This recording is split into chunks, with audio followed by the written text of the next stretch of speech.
بسم الله الرحمن الرحيم إن الحمد لله نحمده ونستعينه ونستغفره من يهده الله فلا مضل له ومن يضلل فلا هادي له وأشهد أن لا إله إلا الله وحده لا شريك له وأشهد أن سيدنا ونبينا وحبيبنا وشفيعنا وقرة أعيننا محمدا عبده ورسوله صلی اللہ تبارک و تعالی علیہ وعلی آلہ واصحابہ وازواجہ وذریتہ وبارک وسلم تسلیما کثیرا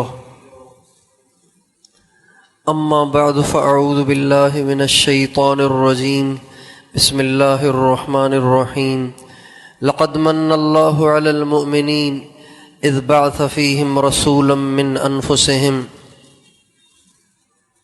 یتلو علیہم آیاتہ ویزکیہم ویعلمہم الکتاب والحکمہ وإن كانوا من قبل لفی ضلال مبین وقال تعالی هو الذی بعث فی الأمیین رسولا منہم یتلو علیہم آیاتہ ویزکیہم ویعلمہم الکتاب والحکمہ وإن كانوا من قبل لفی ضلال مبین وقال النبی صلی اللہ علیہ وسلم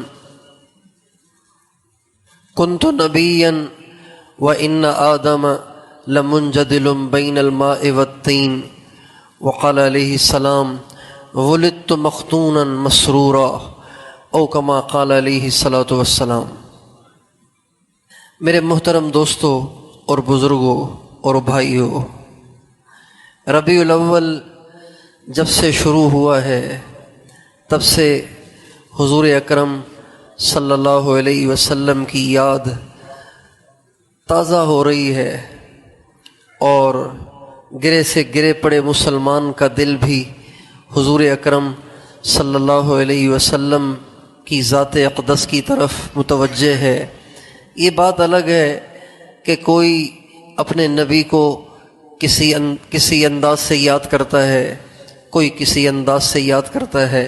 ہر ایک کی اپنی اپنی پسند ہے، اپنی اپنی سوچ ہے، اپنا اپنا طریقہ ہے، لیکن اس بات میں کوئی دو رائے نہیں ہے کہ ہر ایک کو جب سے ربیع الاول شروع ہوا ہے نبی اکرم صلی اللہ علیہ وسلم سے محبت میں بھی اضافہ محسوس ہوتا ہے، اور آپ کی یاد بھی بہت آتی ہے۔ ہمارے نبی کو اللہ تعالیٰ نے کچھ بنایا ہی ایسا ہے کہ آپ کی طرف نہ چاہتے ہوئے بھی دل کھنچتا رہتا ہے، اور آپ کی یاد ستاتی رہتی ہے، اور آپ کی شان کے سننے کو دل کرتا ہے، آپ کی شان کے بیان کرنے کو دل کرتا ہے، آپ کی ثنا خوانی کو دل کرتا ہے، آپ کی ثنا خوانی سننے کو دل کرتا ہے، اور ہمارا دل ان کی طرف کیوں نہ کھنچے، ہمارے دل میں یاد کیوں نہ آئے، اور ہمارا دل ان کی طرف کیوں مائل نہ ہو، اس لیے کہ ہمارے لیے اس ذات اقدس نے ہماری ماؤں سے زیادہ آنسو بہائے ہیں، انہوں نے ہمارے لیے ہماری ماؤں سے زیادہ دعائیں مانگی ہیں۔ کوئی ماں اپنی اولاد کے لیے اتنی دعائیں نہیں کر سکتی جتنی دعائیں حضور اکرم صلی اللہ علیہ وسلم کی ذات گرامی نے میرے اور آپ کے لیے اور ساری امت کے لیے کی ہیں۔ بہت سی تو راتیں آپ کی ایسی گزری ہیں کہ جس رات میں آپ ایک منٹ بھی سوئے ہی نہیں، ساری رات ہی دعائیں کرتے رہے، ساری رات ہی دعائیں کرتے رہے، ساری رات ہی اللہ تعالیٰ سے ہمارے لیے آسانیوں کی دعائیں کرتے رہے۔ اور تو اور جب آپ دنیا سے جا رہے تھے، جب آپ دنیا سے رخصت ہو رہے تھے، تو اس وقت بھی آپ نے ہمیں نہیں بھلایا، اس وقت بھی آپ ہمارے لیے دعائیں کرتے رہے، اور اللہ تعالیٰ سے ہمارے لیے رحمت کو مانگتے رہے۔ حضور اکرم صلی اللہ علیہ وسلم کی ذات گرامی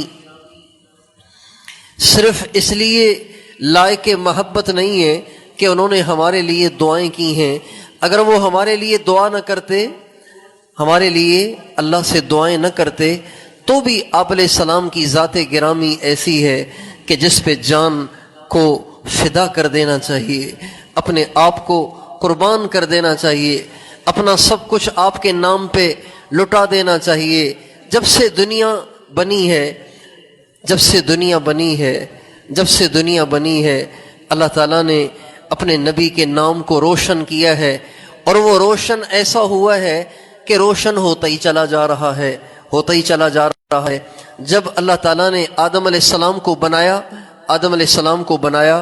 آدم علیہ السلام نے ہمارے نبی کا نام عرش کے پایوں پہ لکھا دیکھا، جنت کے درختوں کے پتوں پہ لکھا دیکھا، جنت کے دروازوں پہ لکھا دیکھا، تو اللہ تعالیٰ سے کہنے لگے یا اللہ یہ کون ہے جس کا نام اتنی کثرت سے آپ نے ہر جگہ لکھ رکھا ہے؟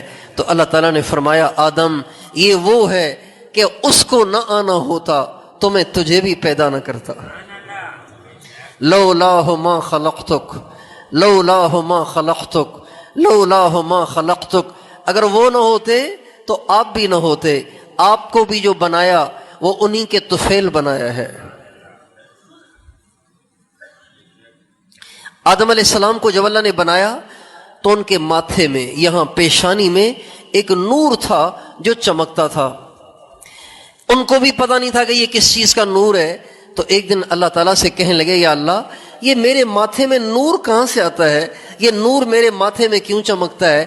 تو اللہ تعالیٰ نے فرمایا اے میرے آدم یہ تیرے ماتھے میں میرے محمد کا نور ہے جو ساری کائنات کا سردار ہے، ساری دنیا کا سردار ہے، سارے نبیوں اور سارے رسولوں کا سردار ہے۔ اللہ نے ہم نے اس نور کو تیرے اندر رکھا ہے، یہ نور منتقل ہوتے ہوتے ہوتے ہوتے ایک زمانہ آئے گا کہ یہ نور انسان کی شکل میں باہر آئے گا اور پھر دنیا کو سیدھا راستہ دکھائے گا۔ ہمارے نبی سے ایک دفعہ پوچھا حضرت ابو ہریرہ نے یا رسول اللہ متی وجبت لک النبوہ، آپ نبی کب بنے، نبوت کب ملی آپ کو؟ تو آپ نے فرمایا کنت نبیا وان آدم لمنجدل بین الماء والطین، ابھی آدم علیہ السلام بنے بھی نہیں تھے۔ آدم علیہ السلام کو جس گارے اور مٹی سے بنایا گیا وہ گارا اللہ نے ابھی گوندا ہی نہیں تھا، اس سے پہلے ہی میں نبی تھا۔ پیر کے دن کو ہمارے نبی سے بڑی مناسبت ہے۔ آپ علیہ السلام کی پیدائش پیر کو ہوئی، اور آپ علیہ السلام اپنی ماں کے رحم میں، اپنی ماں کے بطن مبارک میں پیر کے دن تشریف لائے، پیٹ میں بھی تشریف لائے پیر کے دن، دنیا میں بھی تشریف لائے پیر کے دن، نبوت کا اعلان بھی ہوا پیر کے دن، قرآن کو بھی اتارا گیا پیر کے دن، اور مدینے بھی پہنچے پیر کے دن، اور انتقال بھی ہوا پیر کے دن۔ ہمارے نبی کو پیر کے دن کے ساتھ بڑی مناسبت ہے۔ آپ کی پیدائش پیر کو ہوئی ہے، اور کس دن ہوئی ہے، کس تاریخ کو ہوئی ہے، اس میں اختلاف ہے۔ بعض کہتے ہیں آپ کی پیدائش 9 ربیع الاول کو ہوئی، بعض کہتے ہیں آپ کی پیدائش 8 ربیع الاول کو ہوئی، بعض کہتے ہیں آپ کی پیدائش 12 ربیع الاول کو ہوئی ہے۔ عام طور سے ہمارے زمانے کے لوگ 12 ربیع الاول کو نبی کریم صلی اللہ علیہ وسلم کی پیدائش کا دن سمجھتے ہیں۔ اور جب ہمارے نبی اپنی والدہ محترمہ کے پیٹ میں تشریف لائے تو حضرت آمنہ کہتی ہیں جب بچہ پیٹ میں آتا ہے تو ماں کو پتہ چل جاتا ہے، ماں کو متلی شروع ہو جاتی ہے، الٹیاں شروع ہو جاتی ہیں، اسے کھانا نہیں کھایا جاتا، اس کا جسم ٹوٹنے لگتا ہے اور اس کا جسم بھاری بھاری اور بوجھل ہونا شروع ہو جاتا ہے۔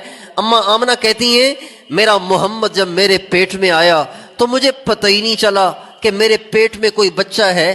کافی دن گزر گئے کہ عورت کے ساتھ جو ایک عذر اللہ نے لگایا ہے کہ اسے ماہواری آتی ہے۔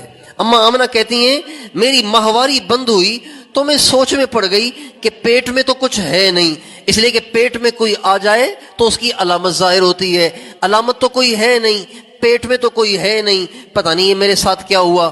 فرمانے لگیں ایک دفعہ میں بیٹھی ہوئی تھی، آدھی نیند میں تھی آدھی بیدار تھی، تو کسی کہنے والے نے کہا آمنہ تجھے پتہ ہے تیرے پیٹ میں بچہ ہے؟ کہا نہیں مجھے پتہ نہیں ہے کہ میرے پیٹ میں بچہ ہے۔ تو کہنے والے نے کہا آمنہ تجھے مبارک ہو، تیرے پیٹ میں ساری دنیا کا سردار آ گیا ہے، تیرے پیٹ میں ساری کائنات کا سردار آ گیا ہے، ساری دنیا کا امام آ گیا ہے۔ کہتی ہیں جب کبھی اس حمل کے ساتھ میں کہیں سے گزرتی اور درختوں کے پاس سے گزرتی تو درخت بھی میرے سامنے جھک جاتے تھے اور بادل سایہ کرنا شروع کر دیتے تھے، تو عجیب و غریب باتیں میرے ساتھ پیش آنے لگ گئیں۔ پھر فرماتی ہیں جب میرے محمد کی پیدائش کا وقت آیا اور مجھے علامات سے محسوس ہوا کہ اب بچے کے دنیا میں آنے کا وقت آ گیا ہے، تو کہتی ہے میں لیٹی ہوئی تھی، رات کا وقت تھا اور رات ابھی ختم ہونے والی تھی، صبح شروع ہونے والی تھی، پو کے پھٹنے کا وقت تھا، پو پھٹنے کا وقت، یعنی پھٹنے کا وقت اس کو کہتے ہیں جب تہجد کا ٹائم ختم ہو رہا ہوتا ہے، فجر کا ٹائم شروع ہو رہا ہوتا ہے، آسمان کے کناروں پہ روشنی پھیل جاتی ہے۔ کہتے ہیں جب وہ وقت ہوا میں لیٹی ہوئی تھی، جب مجھے علامات سے پتہ چل گیا کہ ابھی میرا بچہ باہر آنے والا ہے، تو میں نے حضرت شفا کو بلوا لیا۔ شفا یہ عبد الرحمن بن عوف رضی اللہ تعالیٰ عنہ جو عشرہ مبشرہ میں سے ایک ہیں، ان کی والدہ کا نام ہے شفا بنت شفا، یہ حضرت عبد الرحمن بن عوف کی والدہ ہیں۔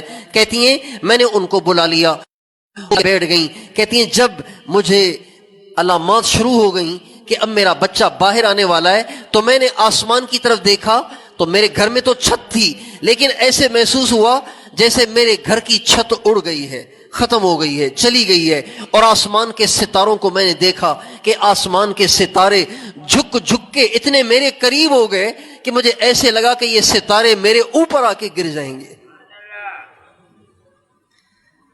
ستارے ایسے محسوس ہو رہا تھا جیسے آسمان کے اتر کر میرے اوپر آ کے گر جائیں گے۔ یہ اس وقت ہوا جب ابھی میرے بیٹے کے دنیا میں آنے کا وقت قریب ہوا۔ کہتی ہیں جو ہی میرا بیٹا دنیا میں باہر آیا، تو جب بچے کو عورت جنتی ہے تو اس کو تو اتنا درد ہوتا ہے کہ اس کی چیخیں نکل جاتی ہیں، لیکن حضرت آمنہ کہتی ہیں جب میں اپنے محمد کو جنا تو نہ مجھے درد ہوا، نہ مجھے تکلیف ہوئی، نہ مجھے پریشانی ہوئی، بڑے آرام سے میرا محمد دنیا میں آ گیا، اور دنیا میں آتے آتے ساری دنیا کی اولادوں کو یہ پیغام دے کر آیا کہ ماؤں کو کبھی تکلیف نہیں دینا۔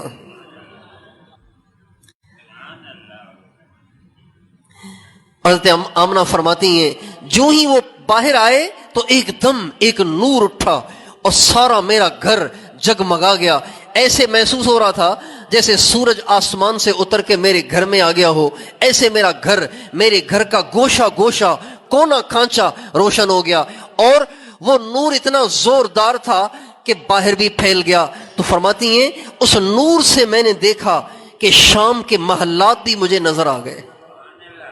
اب شام مکے سے 1 مہینے کی مسافت پہ دور ہے۔ تو حضرت آمنہ کہتی ہیں جب میرا محمد دنیا میں آیا تو مجھے ایسا نور ظاہر ہوا کہ مجھے مکے میں بیٹھے ہوئے مجھے شام کے محلات نظر آئے، اور مجھے بصرہ ایک شہر ہے شام کا، اس کے بڑے بڑے محلات نظر آئے۔ اور جب بچہ پیدا ہوتا ہے اس کے جسم پہ گندگی ہوتی ہے، اس کے جسم پہ آلودگی ہوتی ہے، اس کو نہلایا دھلایا اور صاف اور پاک کیا جاتا ہے۔ کہتی ہیں جب میرا محمد دنیا میں آیا تو وہ پہلے ہی دھلا دھلایا اور صاف ستھرا اور چمک دمک رہا تھا۔ جب بچہ باہر آتا ہے اس کی آنکھوں میں سرما لگایا جاتا ہے۔ حضرت آمنہ فرماتی ہیں جب میرا محمد دنیا میں آیا اس کی آنکھوں میں اللہ نے پہلے ہی سرما لگایا ہوا تھا۔ جب بچہ باہر آتا ہے اس کا ختنہ کرنا پڑتا ہے، اس کا ختنہ کرنا پڑتا ہے۔ تو حضرت آمنہ فرماتی ہیں جب میرا محمد دنیا میں آیا تو اللہ کی طرف سے اس کا پہلے ہی ختنہ ہوا تھا، اور جب بچہ باہر آتا ہے تو اس کی ناف کو کاٹنا پڑتا ہے، اس لیے کہ بچے کی ناف اور ماں کی ناف آپس میں جڑی ہوتی ہے، تو دائی اس کو کاٹتی ہے۔ حضرت آمنہ فرماتی ہیں کہ جب میرا محمد دنیا میں آیا تو میرے محمد کی ناف پہلے ہی آسمانوں سے کٹی ہوئی تھی۔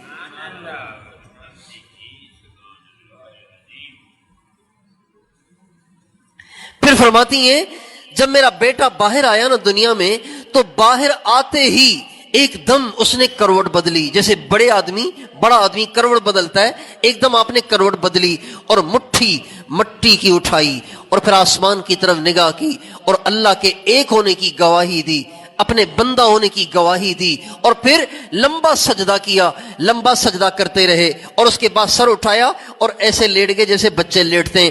کہتے ہیں تھوڑی دیر میں حضرت شفا نے بچے کو اٹھا کے میرے پہلو میں لٹایا، مجھے ایسے محسوس ہوا کہ جیسے میرے گھر کی چھت پھٹ گئی ہے اور میرے گھر میں بادل داخل ہو گئے، دھواں اور بادل داخل ہو گیا ہے۔ وہ دھواں اتنا گاڑا تھا کہ میرا بچہ میری نظروں سے بالکل اوجھل ہو گیا۔ پھر فرماتی ہیں ان بادلوں سے میں نے آواز سنی، طوفوا به مشارق الارض ومغاربها لیعرفوا باسمہ ونعتہ وصورتہ، اس بچے کو اٹھاؤ، ساری کائنات میں جا کے پھرا کے لے آؤ تاکہ ساری دنیا کی ساری مخلوق اس کا دیدار بھی کرے، اس کے چہرے کو بھی دیکھے، اس کے نام کو بھی پہچانے، اس کی صفات کو بھی پہچانے۔ وہ فرماتی ہیں تھوڑی دیر میرے آس پاس بچہ تھا ہی نہیں، تھوڑی دیر کے بعد میرا بچہ واپس آیا، اور مورخین لکھتے ہیں جب آپ علیہ السلام کی پیدائش ہوئی تو آسمان کے فرشتوں نے ایک دوسرے کو مبارکباد دی۔ اب وہ آ گیا ہے جس کے لیے اللہ نے اس کائنات کو بنایا تھا۔ فرشتے مبارکباد دے رہے تھے اور پرندے مبارکباد دے رہے تھے، سمندروں کی مچھلیاں ایک دوسرے کو مبارکباد دے رہی تھیں۔ وہ آ گیا ہے جو ساری دنیا کا سردار ہے، جس کی وجہ سے اللہ نے ساری کائنات کو بنایا ہے۔ آپ کی پیدائش سے پہلے حضرت عبد المطلب نے خواب دیکھا، ایسا خواب دیکھا کہ جو عجیب و غریب تھا، سمجھ میں نہیں آ رہا تھا۔ تو جو ہی صبح کو اٹھے تو وہ ایک کاہنہ کے پاس چلے گئے۔ مکے کے اندر ایک عورت رہتی تھی، وہ کاہن تھی، اس کے پاس جنات تھے، وہ جنات سے باتیں پوچھتی تھی۔ لوگ اس کے پاس آتے تھے، اس کے ہاتھ چومتے تھے، اس کے پاؤں چومتے تھے، پھر اس سے باتیں پوچھتے تھے۔ عبد المطلب چونکہ اپنے علاقے کے سردار تھے تو انہوں نے خواب دیکھا، خواب سے گھبرائے، پریشان ہوئے تو اس عورت کے پاس آ گئے اور اس سے کہا کہ بہن میں نے رات ایک خواب دیکھا ہے، آپ مجھے اس کی تعبیر بتائیں، اس کا کیا مطلب ہے؟ کہا کیا خواب دیکھا ہے؟ کہا میں نے دیکھا ہے کہ ایک درخت ہے جو اچانک اگا ہے، ایک درخت ہے جو اچانک اگا ہے اور اتنا بلند ہوتا چلا گیا، اتنا بلند ہوتا چلا گیا کہ آسمان سے جا کر لگ گیا، پھر اس کی شاخیں پھیلی ہیں جو مشرق اور مغرب میں پھیل گئی ہیں اور اس سے نور نکل رہا ہے، اس نور سے ساری دنیا روشن ہو رہی ہے اور وہ نور بڑھتا ہی چلا جا رہا ہے، بڑھتا ہی چلا جا رہا ہے، بڑھتا ہی چلا جا رہا ہے، اور پھر اس نور سے عرب بھی روشنی پکڑ رہے ہیں، عجم بھی روشنی پکڑ رہے ہیں، اور جو مکے کے لوگ ہیں ان میں سے بعض تو اس درخت سے پیار کر رہے ہیں، محبت کر رہے ہیں، عقیدت کا اظہار کر رہے ہیں، اور بعض ایسے ہیں جو اس درخت کو کاٹنے کی کوشش کر رہے ہیں، لیکن جو کاٹنے کی کوشش کر رہے ہیں تو ایک نوجوان بیچ میں آڑے آ جاتا ہے، وہ ان کو ہٹا دیتا ہے، درخت صحیح سلامت ہوتا ہے اور اتنی اس کی شان ہے کہ اس کی شاخیں آسمان سے لگ رہی ہیں۔ یہ میں نے خواب دیکھا ہے۔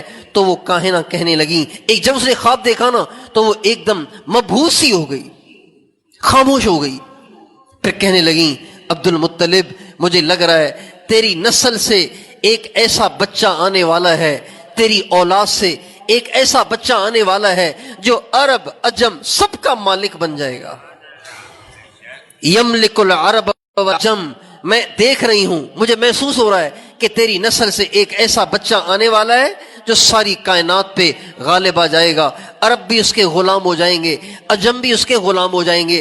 اچھا، حضرت عبد المطلب کے ساتھ ان کے بیٹے ابو طالب بھی تھے، حضرت علی کے والد گرامی وہ بھی تھے۔ وہ عورت حضرت ابو طالب کو دیکھ کے کہنے لگی، ابو طالب میرا خیال ہے کہ تو اس شخص کا چچا ہوگا، وہ جو آئے گا نا ساری دنیا پہ چھا جائے گا، جس کا نور ساری دنیا کو منور کر دے گا، مجھے لگ رہا ہے کہ تو اس کا چچا ہوگا۔ یہ حضرت عبد المطلب نے خواب دیکھا۔ جس صبح آپ پیدا ہوئے، پیر کے دن فجر کی نماز سے پہلے پو پھٹنے کے وقت آپ پیدا ہوئے. جس وقت آپ پیدا ہوئے تو صبح سویرے مکے کے بازار میں ایک یہودی تھا جو کاروبار کرنے آتا تھا, سامان لے کے آتا تھا, آ کے مکے میں بیچتا تھا. تو لوگوں نے دیکھا کہ وہ چیخ رہا ہے, چلا رہا ہے. لوگوں نے پوچھا کیا بات ہے؟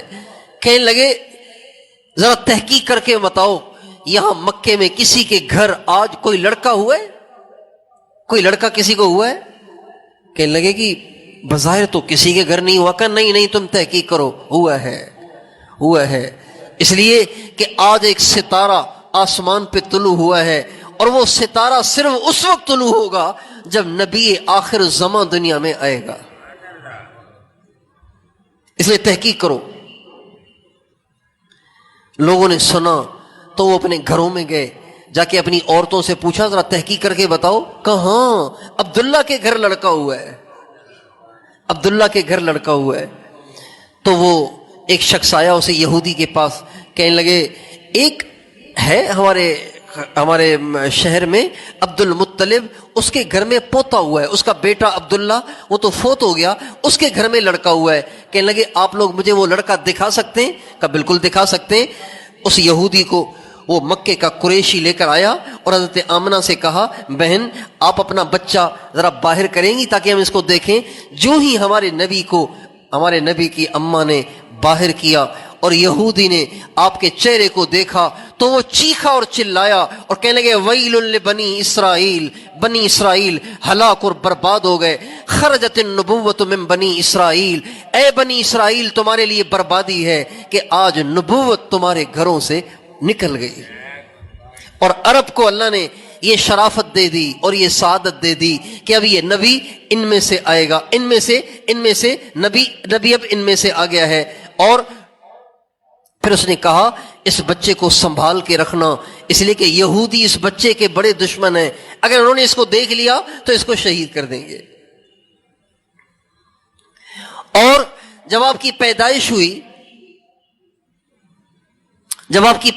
ہوئی تو دنیا میں سب سے بڑی طاقتیں دو تھیں. جیسے آج کل امریکہ ہے اور چائنا ہے, بڑی طاقتیں شمار ہوتے ہیں نا, اسی طرح ہمارے نبی کے زمانے میں ساری دنیا پہ جن کی طاقت چھائی ہوئی تھی, ایک روم تھے, ایک فارس تھا. روم اور فارس یہ دنیا کی سب سے بڑی طاقتیں تھیں. جس رات ہمارے نبی پیدا ہوئے اس رات کسرا کا جو محل تھا, فارس کا محل, ایران کا محل, اس میں زلزلہ آ گیا. اتنا زوردار زلزلہ آیا کہ اس کے محل کے اوپر جو کنگرے لگے ہوئے تھے ان میں سے 14 کنگرے گر گئے اور ٹوٹ گئے. اور فارس والوں نے ایک آگ جلا رکھی تھی, چونکہ فارس والے آگ کے پجاری تھے, وہ آگ کو پوجتے تھے, آگ کو اپنا خدا مانتے تھے. تو ان کا عقیدہ یہ تھا کہ جب آگ جلتی رہے گی ہماری بادشاہت باقی رہے گی, جب ہمارا خدا موجود ہے تو ہماری بادشاہت باقی رہے گی. چنانچہ وہ آگ کو جلائے رکھتے تھے. ابھی آگ بجھنے کے قریب ہوتی وہ اور ایندھن ڈال دیتے. اس پہ باقاعدہ لوگ مقرر تھے کہ جو آگ کو بجھنے نہیں دیتے تھے. 1000 برس سے وہ آگ جل رہی تھی. کتنے برس سے؟ 1000 برس سے. اور اب اچانک کیا ہوا, ادھر ہمارے نبی دنیا تشریف لائے تو بغیر کسی بجھانے والے کے بجھانے کے, ایندھن کے ہوتے ہوئے اچانک ساری آگ بجھ گئی. زلزلہ آ گیا, کنگرے گر گئے اور ادھر آگ بجھ گئی. اور دریائے ساوا, ایک دریا ہے بحیرہ ساوا, وہ اچانک خشک ہو گیا. چلتا دریا, چلتا سمندر خشک ہو جائے تو یہ عجیب بات ہے. یہ ساری باتیں پیش آئیں, لوگ بڑے حیران ہوئے. کسرا نے اپنے علاقے کے بڑے بڑے نجومیوں کو بلایا اور کہا حساب کتاب کر کے بتاؤ مسئلہ کیا ہے. زلزلہ آیا, کنگرے گر گئے, ہماری آگ بجھ گئی جو 1000 برس سے جل رہی تھی, مسئلہ کیا ہے؟ نجومیوں نے حساب لگا کے بتایا کہ جی ایک ایسا ستارہ طلوع ہوا ہے, جب وہ طلوع ہوگا تو ایک ایسا شخص پیدا ہوگا جو ساری دنیا کا مالک بن جائے گا, آپ کے ملک کا بھی مالک بن جائے گا, دوسرے ملکوں کا بھی مالک بن جائے گا, ساری دنیا میں اس کی شان چھا جائے گی. یہ ہمارے نبی کے دنیا میں آتے ہی ہو گیا.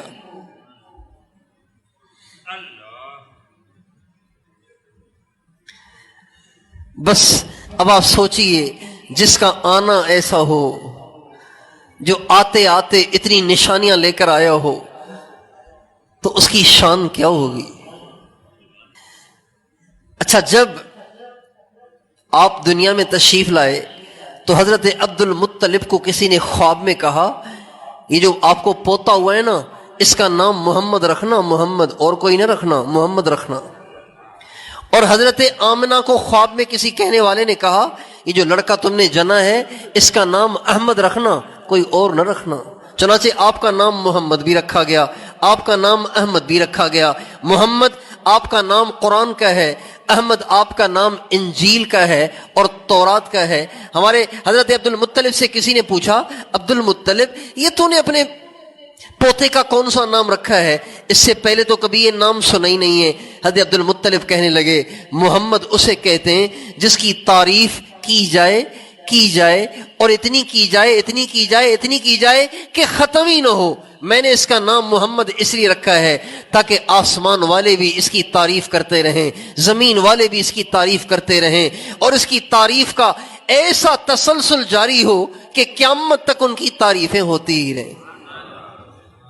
چنانچہ حضرت عبد المطلب کا کہا اللہ کے ہاں قبول ہوا، اور حضرت عبد المطلب کا یہ گمان سچا ثابت ہوا۔ جب سے ہمارے نبی آئے تعریف ہوتی چلی گئی، آج بھی ہو رہی ہے، میں کر رہا ہوں، آپ سن رہے ہیں، پتہ نہیں کتنی مسجدوں میں تعریف ہو رہی ہے، کتنے لاکھوں سننے والے ہیں، اور یہ سلسلہ صرف ربیع الاول میں نہیں رہتا بلکہ قیامت تک چلتا رہے گا۔ روزانہ اذان میں ہمارے نبی کی تعریف ہوتی ہے، روزانہ اقامت میں ہمارے نبی کی تعریف ہوتی ہے، روزانہ نماز پڑھنے والوں کی نمازوں میں ہمارے نبی کی تعریف ہوتی ہے۔ جب آپ اتحیات پڑھتے ہیں تو سارا اتحیات تو حضور کی تعریف ہے۔ ایک دفعہ ہمارے نبی نے اللہ تعالیٰ سے کہا یا اللہ، جب آپ معراج میں گئے تو بہت ساری باتیں ہوئیں، ان میں سے ایک بات یہ بھی ہوئی، اے اللہ آپ نے ابراہیم علیہ السلام کو اپنا خلیل بنایا، موسیٰ علیہ السلام کو اپنا کلیم بنایا، اور داؤد علیہ السلام کے لیے آپ نے لوہے کو نرم کر دیا، سلیمان علیہ السلام کے لیے آپ نے ہواؤں اور پہاڑوں کو مسخر کر دیا۔ ہوائیں بھی رک جاتی تھیں اور ان کے تخت کو لے کے چلتی تھیں، اور پھر پہاڑ بھی ان کے تابع ہو گئے تھے، پرندے ان کے تابع ہو گئے تھے، جنات ان کے تابع ہو گئے تھے۔ تو اے اللہ آپ نے عیسیٰ علیہ السلام کے لیے مردوں کو زندہ کیا، فماذا جعلت لی، اے اللہ مجھے بھی تو آپ کچھ دینا، جیسے آپ نے ابراہیم کو نوازا، موسیٰ علیہ السلام کو نوازا، عیسیٰ علیہ السلام، داؤد علیہ السلام، سلیمان علیہ السلام کو نوازا، تو کچھ مجھ پہ بھی تو کرم فرمائیں۔ تو اللہ نے فرمایا الم اجعل لک افضل من ذلک کلہ، میرے نبی میں نے تمہیں وہ دیا جو ان میں سے کسی کو بھی نہ دیا، اور میں نے تجھے وہ دیا جو ان سب سے بڑھ کر، ان سب سے بڑھیا ہے۔ تو ہمارے نبی کہنے لگے اے اللہ وہ کیا بات ہے؟ تو اللہ نے فرمایا اللہ اذکر الا ذکرت معی، میرے نبی میں نے تیرے نام کو اپنے نام کے ساتھ ایسا جوڑا ہے کہ قیامت تک تیرا نام میرے نام سے جدا نہیں ہوگا۔ لا الہ الا اللہ ادھورا رہ جائے گا اگر محمد الرسول اللہ نہ ہو۔ جہاں اللہ ہے وہاں اللہ کا رسول بھی ہے۔ جیسے اللہ کو ماننا ضروری ایسے ہی محمد مصطفیٰ کو بھی ماننا ضروری، جیسے اللہ سے محبت کرنا ضروری ایسے ہی محمد مصطفیٰ علیہ الصلاۃ والسلام سے بھی محبت کرنا ضروری۔ جیسے اللہ پہ جان دینا، اللہ پہ سب کچھ لٹانا ایک مومن کا شیوا ہے، ایسے ہی حضرت محمد صلی اللہ علیہ وسلم کی عزت پر، عظمت پر، ان کی شان پر اپنا سب کچھ لٹانا یہ بھی مومن کا شیوا ہے۔ موسیٰ علیہ السلام نے ایک دفعہ اللہ تعالیٰ سے کہا یا اللہ آپ نے مجھے کلیم اللہ بنایا، محمد کو اپنا حبیب اللہ بنایا، تو کلیم اللہ حبیب اللہ دونوں نبی ہیں، دونوں رسول ہیں۔ وہ تورات لے کر آئے اور وہ قرآن لے کر آئے، وہ بھی نبی ہیں یہ بھی نبی ہیں، وہ بھی رسول ہیں یہ بھی رسول ہیں، وہ بھی صاحب شریعت ہیں یہ بھی صاحب شریعت ہیں، وہ بھی صاحب رسالت ہیں یہ بھی صاحب رسالت ہیں، وہ بھی صاحب کتاب ہیں یہ بھی صاحب کتاب ہیں، تو ان دونوں میں فرق کیا ہے؟ موسیٰ علیہ السلام نے پوچھا، اللہ نے فرمایا اے موسیٰ الکلیم من یعمل برضا مولاه، موسیٰ کلیم وہ ہوتا ہے جو اللہ کو راضی کرتا ہے، نماز پڑھ رہا ہے، ذکر کر رہا ہے، تلاوت کر رہا ہے، روزے رکھ رہا ہے، مجاہدے کر رہا ہے، قربانیاں کر رہا ہے، کیوں؟ تاکہ اللہ راضی ہو جائے۔ کلیم اسے کہتے ہیں جو اللہ کو راضی کرنے میں لگا ہوا ہو، اللہ کو راضی کرنا چاہتا ہو۔ والحبیب من یعمل مولاه برضاہ، اور حبیب اسے کہتے ہیں کہ اللہ اس کو راضی کرنے میں لگا ہوا ہو۔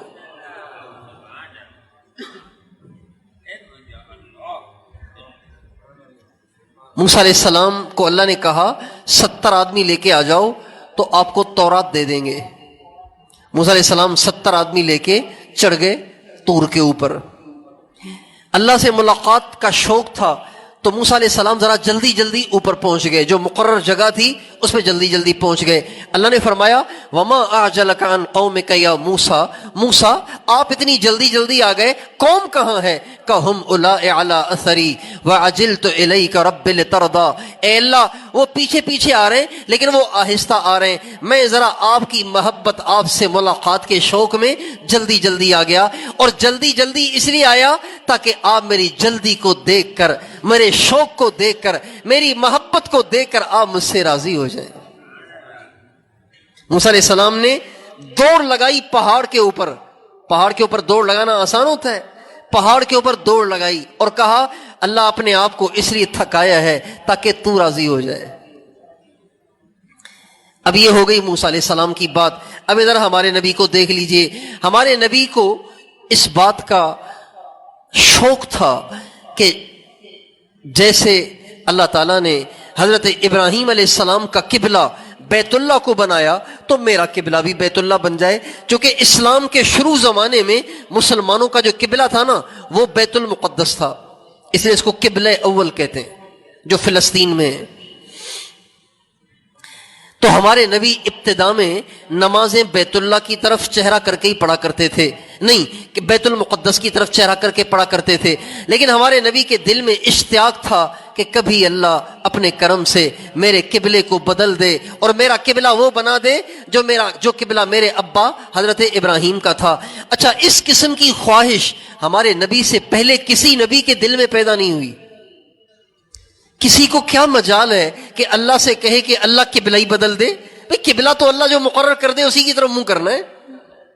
لیکن ہمارے نبی کے دل میں شوق تھا کہ میرا قبلہ بدل جائے، لیکن آپ اس کو زبان پہ کبھی نہیں لائے کہ کہیں بے ادبی نہ ہو جائے، لیکن دل میں آپ کا یہ شوق رہتا تھا۔ ایک دفعہ آپ نماز پڑھ رہے تھے، دوران نماز آپ کے دل میں یہ شوق اتنا موجزن ہوا، اتنا زور پکڑ گیا کہ آپ بار بار کھڑے ہوئے نماز میں لیکن آسمان کی طرف دیکھ رہے ہیں کہ جو اللہ دل کے بھیدوں کو جانتا ہے، شاید میرے اس موجے مارنے والے شوق اور ولولے کو دیکھ کے اللہ ابھی ہی ایسا حکم نازل کر دیں جس میں میرا قبلہ تبدیل ہو جائے۔ تو جب کھڑے نماز میں آپ آسمان کی طرف دیکھنے لگے تو اللہ تعالیٰ نے حضرت جبریل کو اسی وقت اتار دیا، اور اللہ نے اس بات کا بھی انتظار نہ کیا کہ میرے نبی سلام پھیر لیں، بلکہ نماز کے دوران ہی جبریل آ گئے اور آ کے قرآن پاک کی آیتیں نازل کی۔ قد نرى تقلب وجهك في السماء فلنولينك قبلة ترضاها، اے میرے نبی دیکھ رہا ہوں کہ تو بار بار آسمان کو دیکھ رہا ہے، مجھے سب پتا ہے تیری کیا خواہش ہے، میرے نبی میں آج کے بعد تیرا قبلہ وہ بنا دیتا ہوں جو تجھے پسند ہے۔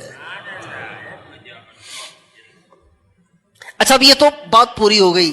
اب اس میں اللہ تعالیٰ نے جو لہجہ اختیار کیا ہے نا، لہجہ اختیار کیا ہے، وہ لہجہ بتا رہا ہے کہ اللہ اپنے محبوب کے عشق میں سرشار ہے، اللہ اپنے محبوب کی محبت سے لبریز ہے۔ لہجہ سنیے، قد نرى تقلب وجهك في السماء، میں دیکھ رہا ہوں کہ تو اپنے چہرے کو بار بار اوپر اٹھاتا ہے، یہاں تک ہو گئی۔ اب آگے کیا کہنا چاہیے؟ آگے کہنا چاہیے فَوَلِّ وَجْهَكَ شَطْرَ الْمَسْجِدِ الْحَرَامِ. بس ٹھیک ہے، اب آپ اپنا چہرہ فوراً اللہ کی طرف کر دیں. اتنی بات کافی تھی. اللہ یوں نہیں کہہ رہے، اللہ کہہ رہے فَلَنُوَلِّيَنَّكَ قِبْلَةً تَرْضَاهَا. میرے نبی میں دیکھ رہا ہوں کہ تو بار بار آسمان کی طرف دیکھ رہا ہے. آگے کہہ رہے بس اب مجھے دیکھ رہے، اب میں ضرور تیرا قبلہ وہ بناؤں گا جو تجھے پسند ہے. فَلَنُوَلِّيَنَّكَ، جب تیری چاہت یہ ہے تو اس کے خلاف میں کر سکتا ہوں، یہ مطلب تھا. جب تیری خواہش یہ ہے تو تیری خواہش کے خلاف میں کر سکتا ہوں.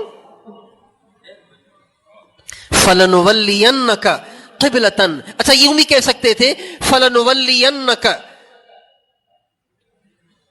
المسجد الحرام یا البیت الحرام. میں ضرور تیرا قبلہ وہ بناؤں گا، بیت اللہ شریف کو بناؤں گا.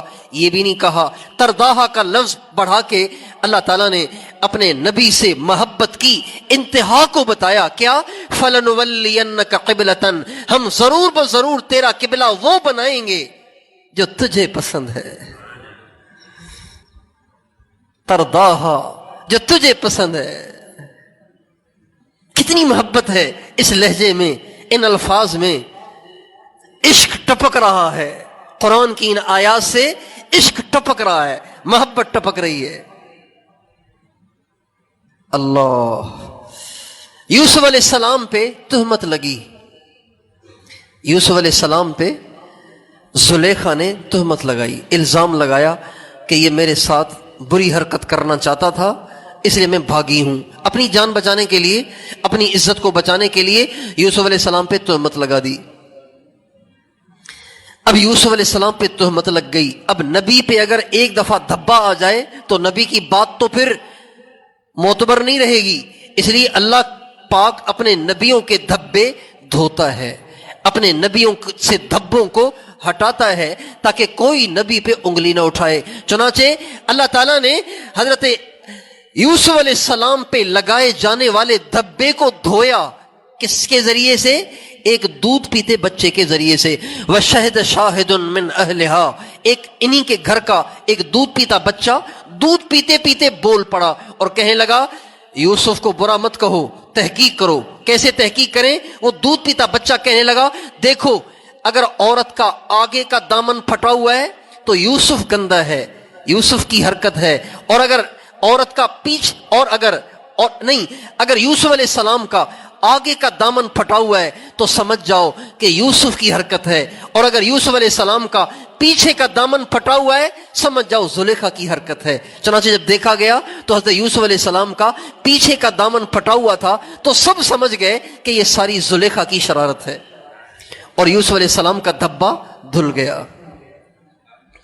یوسف علیہ السلام پہ دھبا آیا، اللہ نے دودھ پیتے بچے کو ذریعہ بنایا اور دودھ پیتا بچہ بولا، اور دودھ پیتے بچے نے حضرت یوسف علیہ السلام کی صفائی پیش کی. لیکن جب میرے اور آپ کے آقا حضرت محمد مصطفیٰ احمد مجتبیٰ سرکار دو عالم وجہ کائنات رسالت مآب کی سب سے پیاری بیوی ام المومنین اما عائشہ پہ منافقین نے الزام لگایا تو دودھ پیتا بچہ نہیں، اللہ خود بول پڑا ان الذین جاؤوا بالافک عصبۃ منکم.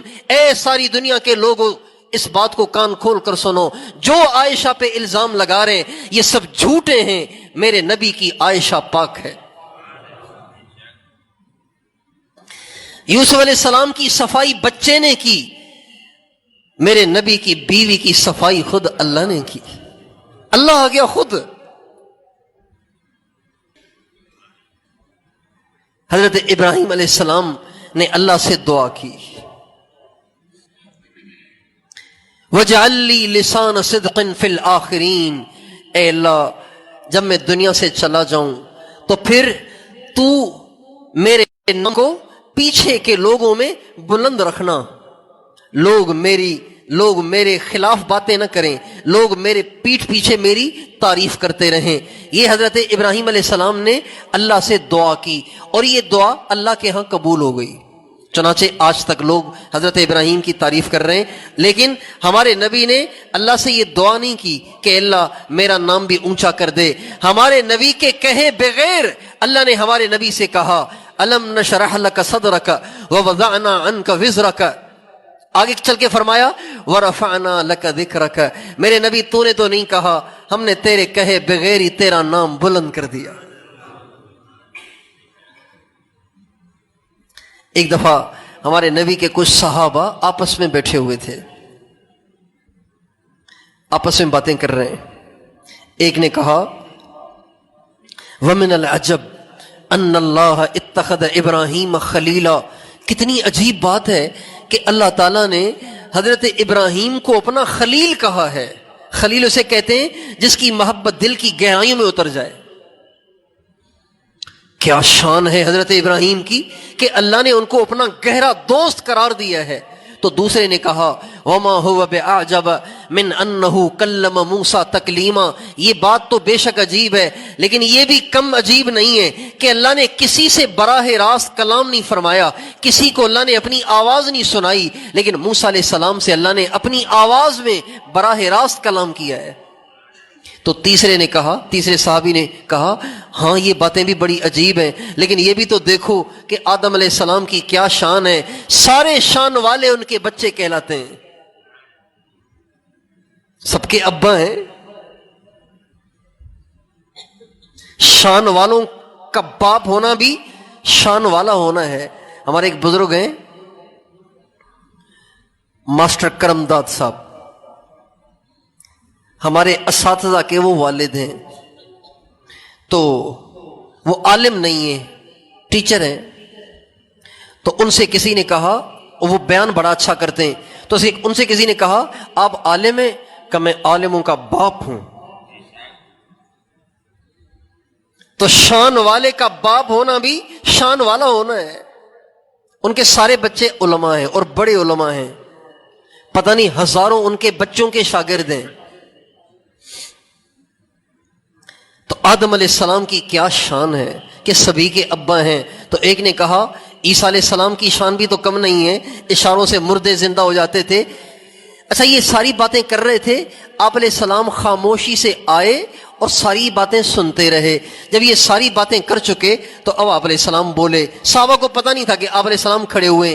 آپ نے فرمایا لقد سمعت کلامکم وعجبکم، میں نے تمہاری ساری باتیں سنی ہیں، اور میں یہ بھی دیکھ رہا تھا کہ تم سب کو بڑی حیرت ہو رہی تھی کہ ابراہیم ایسے اور حضرت موسیٰ ایسے اور حضرت آدم ایسے اور حضرت عیسیٰ ایسے۔ پھر آپ نے فرمایا تم نے جو کچھ کہا بالکل ٹھیک کہا، آدم بہت اعلیٰ اور ارفع، اور حضرت ابراہیم اللہ کے خلیل ہیں، موسیٰ اللہ کے کلیم ہیں، عیسیٰ اللہ کی روح ہیں، لیکن اللہ وانا حبیب اللہ ولا فخر، لیکن کان کھول کر سنو، وہ خلیل ہیں، وہ کلیم ہیں، وہ روح اللہ ہیں، اور میں اللہ کا محبوب ہوں۔ وَأَنَا سَيِّدُ الْأَوَّلِينَ وَالْآخِرِينَ، میں پہلوں کا بھی سردار ہوں اور بعد والوں کا بھی سردار ہوں۔ لِوَاءُ الْحَمْدِ بِيَدِي يَوْمَ الْقِيَامَةِ تَحْتَهُ آدَمُ وَمَنْ سِوَاهُ، کل قیامت کے دن اللہ کا جھنڈا میرے ہاتھ میں ہوگا، آدم علیہ السلام سے لے کے قیامت تک سارے ایمان والے میرے جھنڈے کے نیچے کھڑے کیے جائیں گے اور مجھے سب کا سردار بنایا جائے گا۔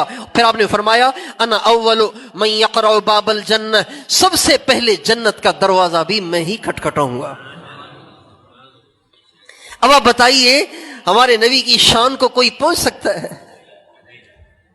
لیکن افسوس ہے اس نسل پر، افسوس ہے اس نسل پر، افسوس ہے ہماری اس نوجوان نسل پر جو ایسے کو چھوڑ کے نہ فاسقوں، فاجروں، ڈانسروں، سنگروں، ایکٹروں کے پیچھے چل رہی ہے۔ افسوس صد افسوس اس نسل پر، ان نوجوانوں پر، ان ہماری ماؤں بیٹیوں پر جو زندگی گزارنے کے لیے ان کو نہیں ان کے دشمنوں کو نمونہ بنائے ہوئے ہیں، شکلیں ان والی بنائے پھر رہے ہیں، کپڑے ان والے پہنے پھر رہے ہیں، شادیاں ان والی کر رہے ہیں، غمیاں ان والی کر رہے ہیں، زندگی کے ہر کام کو اپنے نبی کو دیکھ کے نہیں کر رہے، اپنے نبی کے نافرمانوں اور دشمنوں کو دیکھ کے کر رہے ہیں۔ کتنی بربادی ہے اس قوم کے لیے جنہوں نے ایسے نبی کو تنہا چھوڑ رکھا ہے، ایسے نبی کے طریقے کو نہیں اپنایا، ایسے نبی کے طریقے سے منہ موڑ رکھا ہے۔ اللہ تعالیٰ قرآن پاک میں عجیب بات فرماتے ہیں، الا تنصروہ فقد نصرہ اللہ، اگر تم میرے نبی کا ساتھ نہیں دیتے نہ دو، اللہ اس کے ساتھ ہے۔ اگر تم میرے نبی کا ساتھ نہیں دیتے نہ دو۔ جو دکاندار جھوٹ بول رہا ہے وہ نبی کا ساتھ تو نہیں دے رہا، وہ تو شیطان کا ساتھ دے رہا ہے۔ جو عورت بے پردہ ہو کر بازاروں میں نکل رہی ہے وہ نبی کا ساتھ تو نہیں دے رہی، وہ تو شیطان کا ساتھ دے رہی ہے۔ جو نوجوان داڑھی منڈا کے اور ٹائی پہن کے موٹر سائیکل پہ بیٹھ کے کان میں ہینڈ فری لگا کے فر جاتا ہے اور گانے سنتا ہوا جاتا ہے اور اللہ کی نافرمانیاں کرتا ہوا جاتا ہے، نہ اسے نماز کی پرواہ، نہ اسے ذکر کی پرواہ، نہ اسے تلاوت کی پرواہ، نہ اسے اللہ کے حکم کی پرواہ، نہ اسے نبی کے طریقے کی پرواہ، تو وہ حضور کا ساتھ تو نہیں دے رہا، وہ تو شیطان کا ساتھ دے رہا ہے۔ دنیا کے سارے نافرمانی کی زندگی اور سنت کی خلاف ورزی کرنے والوں کو اللہ کہہ رہے ہیں الا تنصروہ فقد نصرہ اللہ، اگر تم میرے نبی کا ساتھ نہیں دیتے نہ دو، تمہارے نبی، تمہارے ساتھ کی میرے نبی کو ضرورت نہیں ہے، تمہارے نبی کے ساتھ تو میرا خود کا ساتھ ہے۔